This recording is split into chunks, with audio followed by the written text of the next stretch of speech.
I guess this isn't working. For those of you who don't know me, I am Anu's cousin, Aparna, and I've been tasked with, is it better with or without?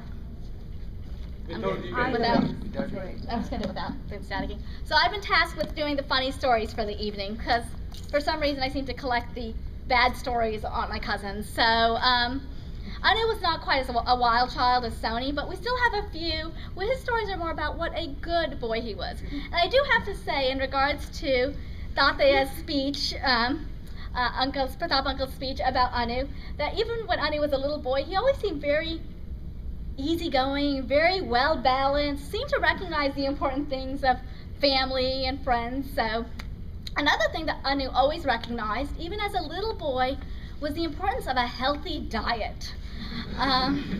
Whereas Sony, when she came to our house and we cleaned the sofa afterwards, we would find piles of candy wrappers hidden in the sofa because Sony didn't want her mom to know how much candy she ate.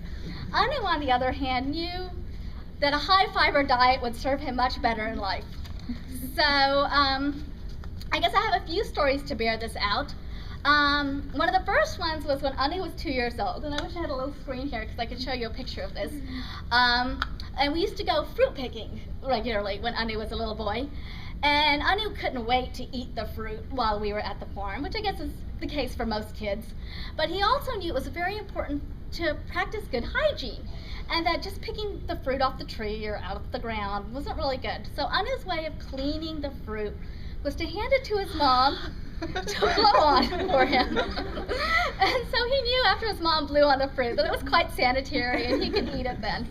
Thankfully, Anu knows the difference now as he's planning to go into the medical field and does research that blowing on something does not sanitize it. So don't worry, he knows that. The second story involves apples. The next two stories actually involve apples, and Anu's always really appreciated a good apple, especially those bright, shiny red apples. I mean, I know this is kind of classic, like something from the 1950s, a little, Dick and Jane with their red apples. So Anu liked the nice, bright, shiny red apples. So one day I was visiting, and I guess he was about 6 years old, and we were all sitting in the living room, and his mom always kept a good stock of fruit for Anu, knowing that he enjoyed it and that it was good for him. And he comes into the living room, very quietly whispers into his mom's ear as if it's a great secret. And of course, he's a little 6-year-old, so he doesn't know how to whisper, so he does a little stage whisper. And he tells her, "Mom, there's a bright, shiny apple in the bowl. I hid it at the bottom. Can you make sure no one else takes it?" Of course, none of the rest of us were really interested in the shiny apple. We preferred the cake and the ice cream in the fridge. So that's his second apple story in life. Has core values. But those are the funny stories that I have about Anu. I guess he wasn't too wild a child, but that bodes well for his future college career. And on that note, we will eat cake. So, thank you.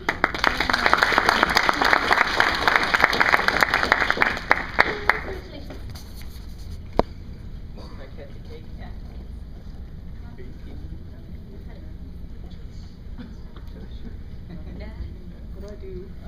It's sort of edge. The edge here? Good? Yes. You might feed him. No.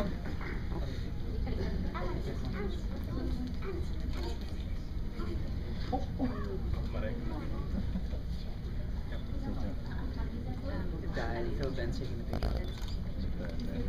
But it has nothing on it. Yeah. Okay.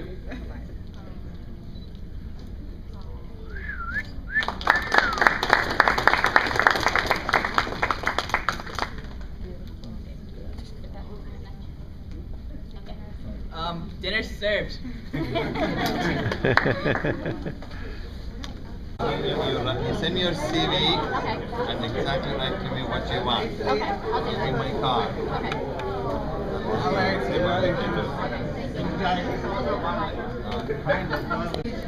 Kind of, I said thank you to everyone. No, that's not the speech. I can't do the speech. The change the domain. Okay, it's the beauty.